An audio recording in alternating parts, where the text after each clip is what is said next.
so far out, it's out of sight.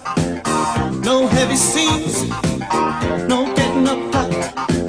So just stay loose, my brother, I'll tell you where it's at. You can all get it on at the local laundromat. Yeah, front loader, let me turn it on. Front loader, you and me just having fun. Front loader, my words are no limits. I'll just love your fully automated second rinse. Ooh, yeah, yeah.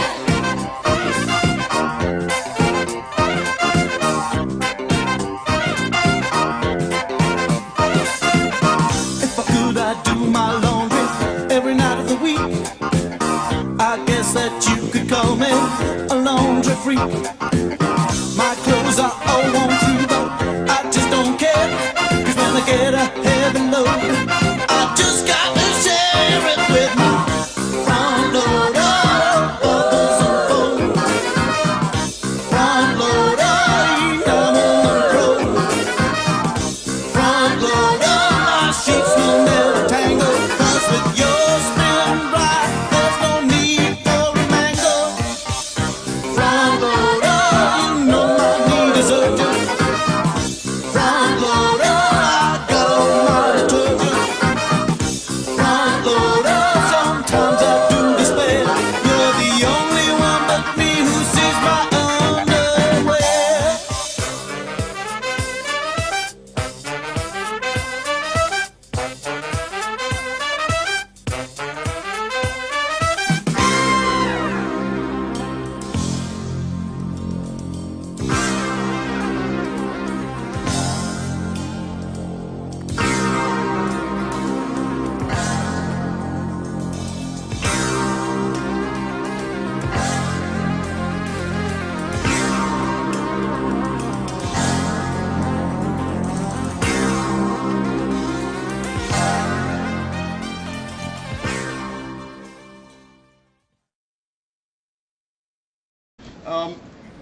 We sort of like, okay, leave it more over there because we may overdub stuff, but we sort of like, what can we ask that hasn't always been asked, but it's pretty relevant, so it's almost a surface question that's obvious, but why the tour now? So what basically brings you out? I guess you're on a string of UK, Canada, and USA dates. Philanthropy. Okay. It's not a career move. It's just a nice way of saying thanks to people who supported the Bonzos and the Ruttles and everything over the years. Gotcha. So it really is a fan-driven tour that you're embarking on? Yeah. So you're not supporting anything? No, I'm not. I'm doing small rooms because I like to play small rooms. Lenny Bruce played small rooms. Paul Simon used to play small rooms. Small rooms and dentists in the background. MDs. Yes, MDs. If you want to make a movie, go to the dentist, I'm told. They have plenty of money. So Okay. Does that dictate that the material you're going to be playing is a lot of what you feel or what you've heard the fans want to hear performed live? Well, what I'm doing is, yes, I do kind of stuff from the Bonzos, stuff from Monty Python, stuff from the Ruttles, but it's also threaded into a kind of theme to the thing where I feel I'm at the moment, because I'm actually going to be dabbling in kind of podcast radio as well. Because having reached, sort of that certain age where it's almost impossible not to have done quite a lot, I've got one or two thoughts I'd like to share with the world, and I'm calling the show A People's Guide to World Domination. Well, maybe I can license you the New Innes interview that I'm conducting, so that'd be good for the podcast. Sorry, bad joke. Well, I mean, but the thing is, we live in a world where, there's a sort of instant grab of information. Yeah. So if you say A People's Guide to World Domination, somebody is going to say, what do you mean? Is this revolution? What is it? No. In fact, slow down and examine the words. The people, there are two kinds of people in the world, those who divide the world into two kinds of people and those who don't. World is a whole new matter. Every person is in a world of their own. We all see the world from where we stand. The actual word world means human existence rather than a planet. Right. So, and then domination. I mean, yes, if you want to look it up, don't go to Google because there's a weird world out there, of rubber and sort of bondage. But domination is basically having control and power over others. But, I mean, if you take the view that we're all a bunch of atoms, just like the tables and the trees or whatever else is in this miraculous thing called life, you might as well sort of play the game of having some control over your own human existence and not be part of, a mass-driven thing. There's an awful lot of people farming going on out there, and that's why I've started the ego warrior movement, to sort of, to say, hey, it's okay to be an individual, you can think for yourself. You do, in fact, think for yourself, but you have to choose whether you want to be part of a mass audience or whether you want to sort of, have some control over your own existence and share that freedom with others who are playing the same game. Hence podcasting. Hence podcasting, and also, the fact that I do it in the show, the Ego Warrior song. There's an oath, you're sworn in, and this is the salute, and so people go away thumbing their noses, and we blow raspberries, because we in Europe are the same, in America we are the so-called freedom of the West, the free West. Well, hang on, poor old Jean-Paul Sartre was wondering about freedom as well. A lot of philosophers say, well, are we free? No. But what is for sure, we're definitely sold escapism, by the bucketful. Right. And so it's a question of just sort of taking a few steps back and saying, what's happening to our reality?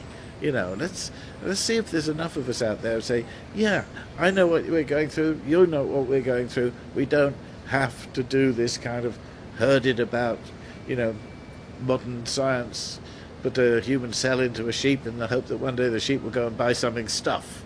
So do you have any advice for anyone that's trying to break the chains? Yeah, no, I mean, yes, listen to the pod. No, I mean, just follow your own heart. And if you've got doubts, don't feel you're alone. I mean, because I worry about younger people growing up. I've got grandchildren now, and I don't want them growing up in a culture that's just to do with fame and celebrity, or money and celebrity. That's George Harrison had a great take on this.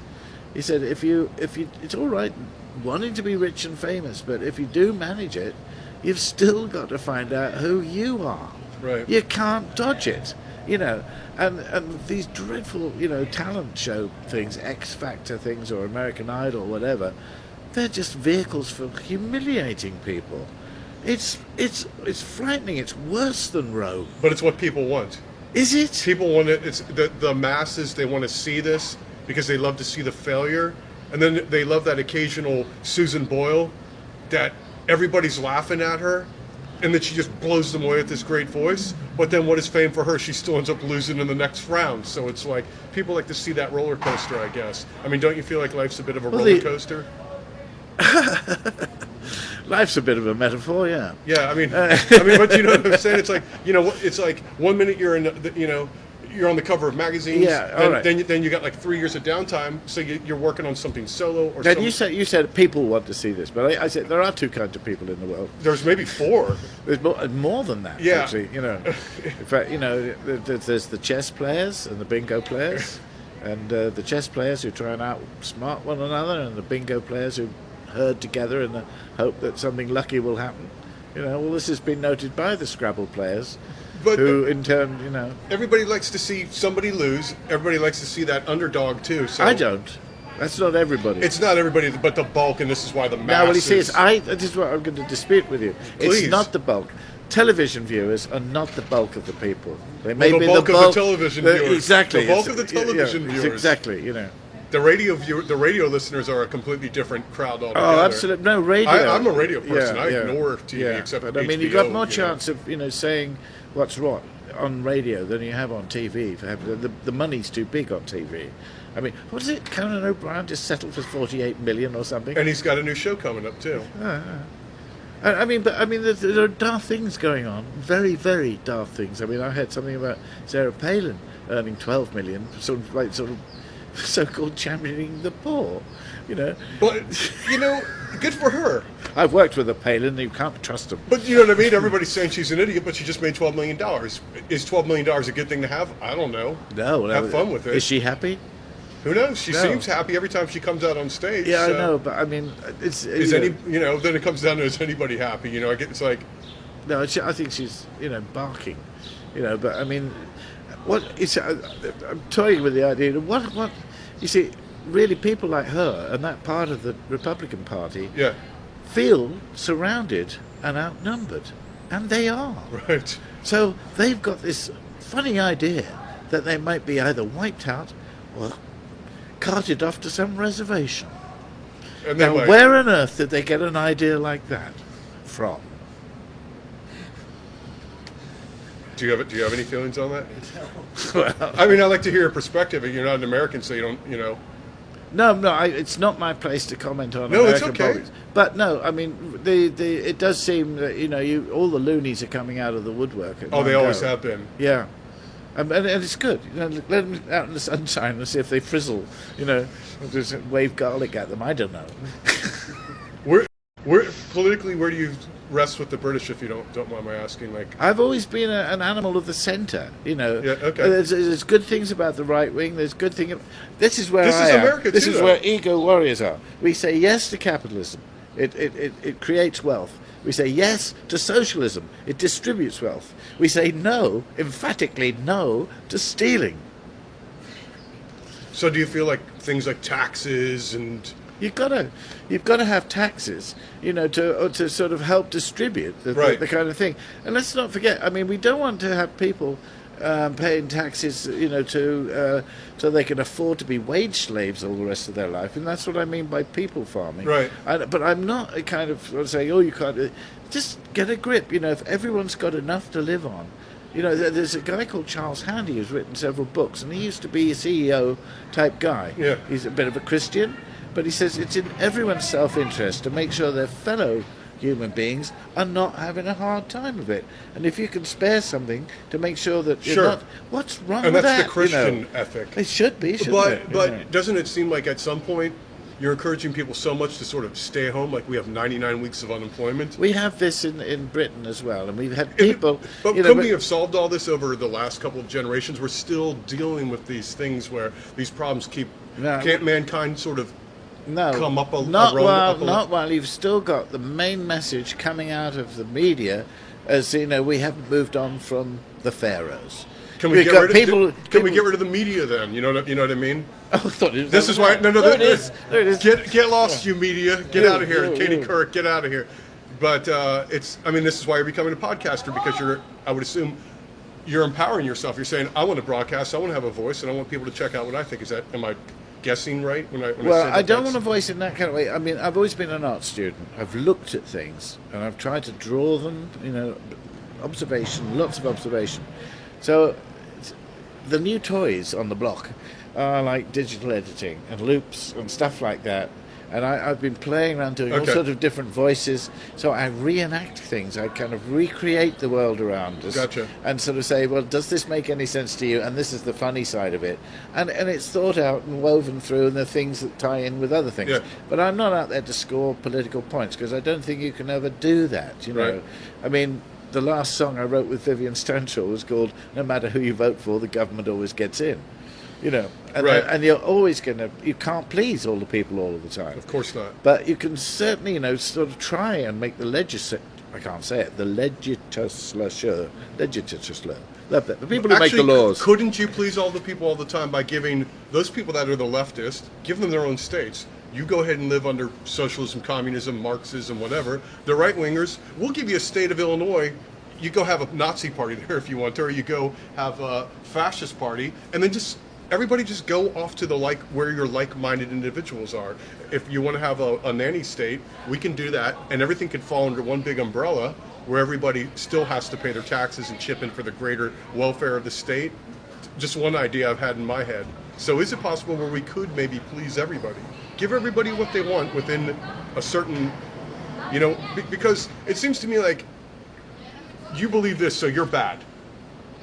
And now you're going to have to live under our system, and we're going to punish you for 4 years. So, like the right wingers in America, that the loonies that need to come, frizzle under the sun, shouldn't we just leave them alone and let them do their thing, and then? Yeah, but I mean, I think the only way you can actually get some semblance of I don't know, focus Yeah. on this is by, we're supposed to have free speech.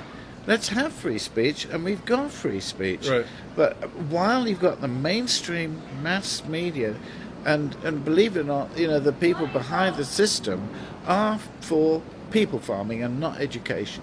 They don't want people educated, and whether it's right wing, left wing, or whatever, the whole thing about human beings should be about valuing every human being, however long it takes, to try and get there.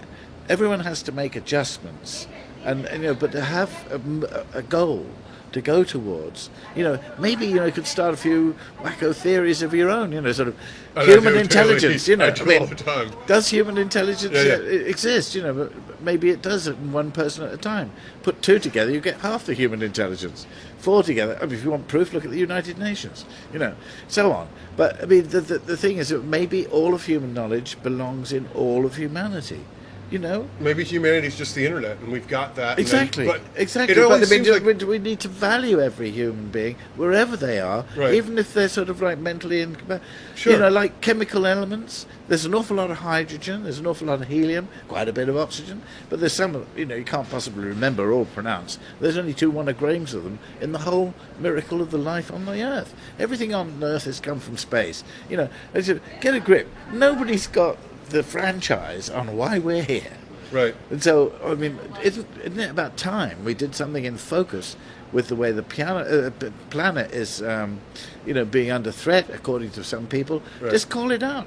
How much is it under threat?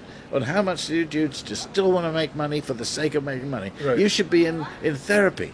You should be weaned off this dependence on making so much money.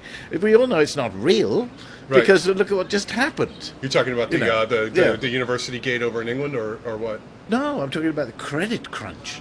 Oh, okay. And toxic assets, and quantitative easing, which sounds like schoolboy talk for farting. Yeah, but it's like the power structure that's invested in keeping this going, they don't want to come on board for this. No, it's the same with the healthcare. It's like we're going to have to take them out. Money, It's you like we're dummy, going to have to take them out and drug them. Well, they're not going to give up, I mean, I've heard somebody on the radio talking about how the country's being systematically dismantled, But I mean, basically, ever since we've had world wars, some guys have been making a lot of money from making weapons. Right. And there's been Eisenhower warned against the industrial military complex, and I think Jimmy Carter warned against. Well, was it Bill Clinton? He said it's the industrial military media complex, and Francis Drake, for the years of Elizabeth I, to rule the waves, it was like running the internet, if you could control shipping.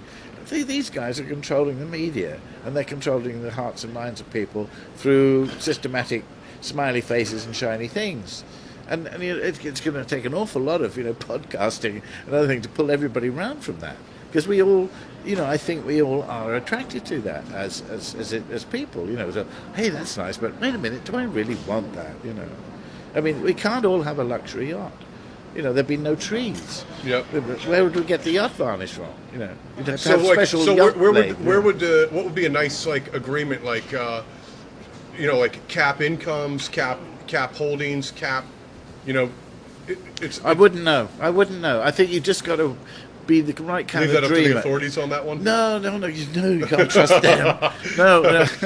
Yeah, but you know what I'm saying? It's like, No, I mean, but you've got to put out the idea of what's possible, and look. what would be a good Socrates, baby? What's a good baby step? What? What's a good baby step? Like a good baby step towards a little more mutual respect amongst Well, fellow humans. getting a baby toehold back in the media again, and I think it might be happening, but it's it's very diffuse. There used to be a time where, well, in the 60s, FM radio was playing the music. And don't get me wrong, not every bit of music in the 60s was awesome. No, this is some real rubbish too. Yeah. But I mean, there was a sense of social glue going on, with some hopes of stuff, and it was a very good generation to be young in. I'm not so sure it's so good to be young in this generation, where you've got most people are just sort of dropping out, drinking too much or whatever, because all they've got to look forward to, the only things, if you're not rich, famous, you're no one, which is crap. Right. thing to sell down the pipe to kids, you know. Sure. And they're not trying to educate people to anything else. I mean, the thing is, they want to sell you lots of little games, Yeah. but the wonder out there is for free. Yeah. You know, the fact that that's, you know, I think somebody said, if you got the planet the size of a library globe, the atmosphere that keeps us alive would be the thickness of 2 coats of varnish. I mean, there's so many things that, you know, the right amount of helium and the right amount of hydrogen, one way or the other, there wouldn't be any life. And we never think about the wonder of it all. No, we don't. And we should. And it'll help us, you know, get our heads straight. So let me ask you, now that you bring up the 60s, what sort of things in the 60s, and I guess I read that you took piano at 7 and then started playing guitar like mid-teen. Yeah. So like, as like 60 rolled around, what sort of things were grabbing you? Because obviously you sort of ended up in what's called rock eventually. Would that be a safe assessment? Were you guys sort of like a jazzish type ensemble that sort of moved in a rock direction? I actually don't really know the Bonzo Dog stuff other than occasionally over the years having checked out stuff on YouTube, but familiar more with other work. I'm not sure the exact word that iTunes comes up with when one of my albums come up was uncategorizable or something. Did you ever feel like, okay, well, you know, like here comes the B word, Beatles, but did you ever feel like, okay, this thing's going on and I'm hearing, you know, Manfred Mann, I mean, because certainly you were getting hit with all this stuff as much as anybody else, and you know, Jerry and the Pacemakers or Freddie and the Dreamers or whatever. Was there ever a point where it was like, we're kind of doing something along these lines, or were you guys just like, hey, we're musicians, we're just playing music together? No, you see, you got to look at it from the other way. It's we were all at art school. Serious. I mean, in my case, I was very, you know, I was quite good. I mean, I could have gone on to the Royal College. I could have gone, you know, you know, I could draw, and people would say, "Hey, well, that's amazing," you know, that sort of thing. But I was doing that, and but I only got into music because it was like pocket money, playing this terrible old stuff and pulling faces and doing comic book cutouts. You know, the band was a visual thing, art student band, and it just went over really big with the public. And so you didn't think about it. It was a no-brainer. You just found yourself into it. And then somebody stole the whole act and went on television with it. And everyone said, you're like the New Vaudeville Band. And was that their name? or Yeah, the New Vaudeville Band had I heard a hit, Winchester Cathedral. Well, yeah, okay. Yeah, I know it. And we were offered the job of doing it because our trumpeter knew the guy who'd made it. And we said, why? No. No. So the next thing you know, he went off and did it. And then there were all the speaking balloons and the shoes and the look of it. And then house meeting, we decided to look at all kinds of music and free ourselves of anything. And so we had songs like "And Blue Men Sing the Whites," you know, and rock, and there was sort of semi-French classical things in there, and anything that sort of fitted in with a kind of, you know, we were let loose, if you like, on the real world, having been in art school for 5 years and put in a van. Did that help launch your composition? Yeah, no end. Because I mean, I ended up learning, you know, polonaises, Chopin polonaises, really difficult pieces. And around the age of 14, I suddenly went, "Who am I working for?" You know, every time I finish a piece, they give me a harder one. Right. You know, and it's pleasing. Did you hate it? No, I loved it. But so you actually enjoyed the practice even? Yeah, but I didn't want to sort of go down this road. I suddenly felt like a performing dog.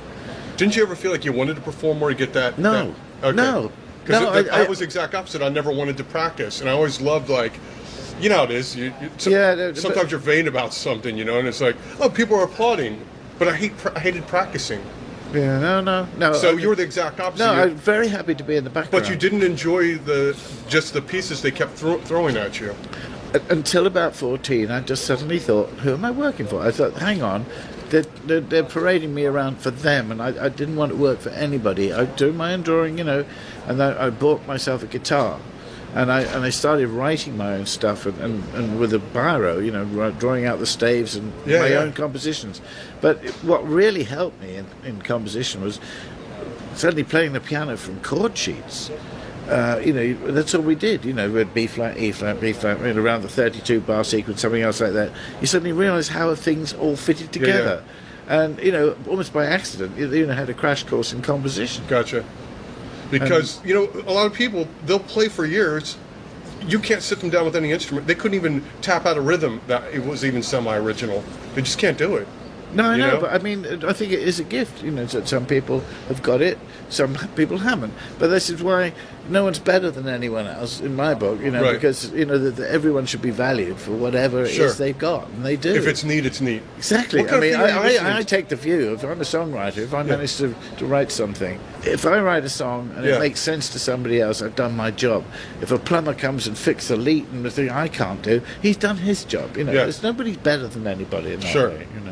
What kind of thing are you getting into anything new musical, or are you discovering some things you might have passed on in the past? I'm not.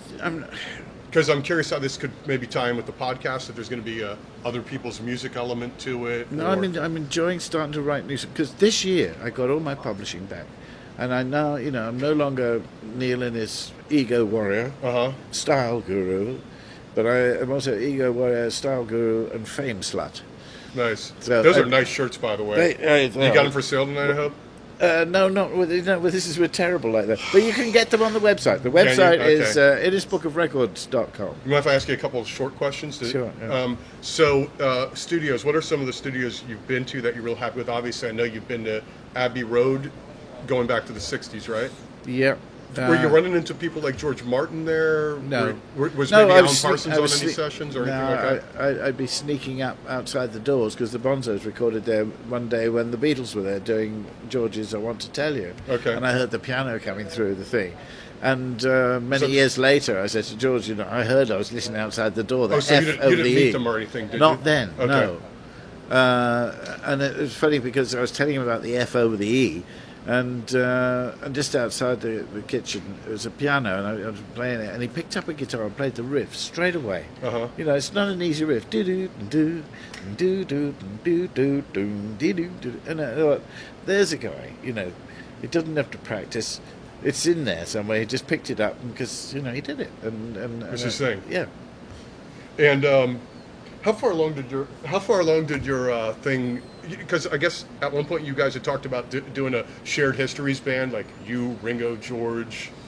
Did that ever go past a discussion ever, or No, it wasn't. or is this just a lie that showed up on Wikipedia and I read it? And I think Eric, you know, blurted out one day that Eric and I both happened to be down at George's when Ringo was there, I see. and Danny Ferry, ukulele maker. I can't do names, but George always had a camera, so Danny picked up the camera, and we were all lined up, you know. And George picked up a guitar, just one, and he started going. We're doing the Let's All Get Up and Dance. We're doing the thing, and George started singing, "Ouch." It was going, ouch. Nice. And two Ruttles and two Beatles together going, So ouch. It was that's very about as nice, far but, as it got? But George thought of it. So did you see the Beatles back in the day? In the day of the Beatles. Yeah. Yeah, we were in Magical Mystery Tour. Okay. They used to come, and in the days when they used to wear false beards so they could go out, used to come and see us, and because we were, you know, we weren't ever in the charts, you know, not until Paul produced our single, but we didn't want to be, you know, we were as well known as anybody could be without being in the charts, and because we were mucking about. A lot of people really, you know, the greater musicians of the day were jealous of us because they couldn't muck about. They had to do it a bit seriously. You know? How many serious tours have you been on now at this point? You know, obviously this is like a serious undertaking where you're going out, you know, UK, USA. It's not. It's. I'm being philanthropic here. You know, I mean, I'm not making any No, I get money that. out of this. It's a way of saying thank you to a lot of fans, loyal fans, who are, you know, there aren't vast numbers. I shall never be half time at the Super Bowl, but there's a lot of Bonzo fans why and not? Rattle fans and whatever. Well, I don't want to be, you know. So I like playing small rooms. I like saying hi to people afterwards, and that's it. You know, and that's why I'm doing this. We did it last year. We did it in 2004, and well, I'll do it until I drop. Steve, you got a quick question for him, and I'll hold the camera. Thank you. Right. All right. And we'll Just a real quick technical-oriented question, and this is it. And I'd just like to say that this is, in fact, the first time that I shall appear on television in front of Neil Innes. No, okay. I'm sorry. Carry on like this, it'll be his last and all. Thank you. Look at your viewfinder there, Sean. Make sure you're getting both of us. All right. That's good. That's actually really good. It is really excellent. I wanted to ask you, especially for songs like Cheese and Onions, there of course was an aesthetic that you had to imitate. You know, the production aesthetic. Yeah. And did you have a conscious hand in implementing that? Now I want some flanging here, just like the Beatles did, or was there a production Yeah, well, the manifesto already in place? Steve James was the engineer. Okay. And he's just brilliant and everything else like that, because the process was write the songs so they work with just a guitar or a piano. But once they were written and were happy enough, and the band, the lineup, Ollie Horsell, John Halsey, Ricky Fatawa and myself, and played them in for a fortnight, felt like a group, then we really listened to the production. Okay. And it was Halsey would be, everyone listened in their own department, you know, and Halsey would say, there's bongos in there somewhere. Where? And you go back and, yes, they were. And they just pushed it along a bit. So we put some bongos in and sort of sunk them in there. And Steve, right from the word go, said, we start off with the best we can get. And we recorded at 30 inches per second, 2-inch tape. That's a hell of a lot of tape going through it. But by the time we got there with everything, you know, including the naff cellists, who no orchestra would have, but boy, could they sort of dum, and whatever. So they were the same ones, and everybody, all the musicians had worked on most of the Beatles sessions. So, you know, everybody knew what to do. Excellent. So, but the time we'd finished, we knew it was all in place, but it still didn't quite sound right. And we thought, it's because it's sounding too good. It's going through at 30 inches, you know. So we mixed it, compressed it, you know, and then we compressed the mix, and then it started sounding right. But it's like the one-way street. You know, you can start off with something good. You can devalue it a little. Still, but it still sounds good. But you can't come from crap and make it sound. There you good. go. You can't work your way up from exactly. And things like flanging and all the other kind of effects that. But I mean, exactly. And some of those would have occurred by accident. Okay. From bouncing and whatever, which they did Sgt. Pepper on 4/4-track machines or something. Right. You know. Well, that's awesome. I thank you. All right. I know we're running up a little bit on. Why don't we let you get down to the club? It's a wrap. Oh yeah. Okay. Well, thanks Okay. again Yeah, for we your do. time. Okay, we really my appreciate pleasure. it. Oh, Absolutely. okay. Thanks again.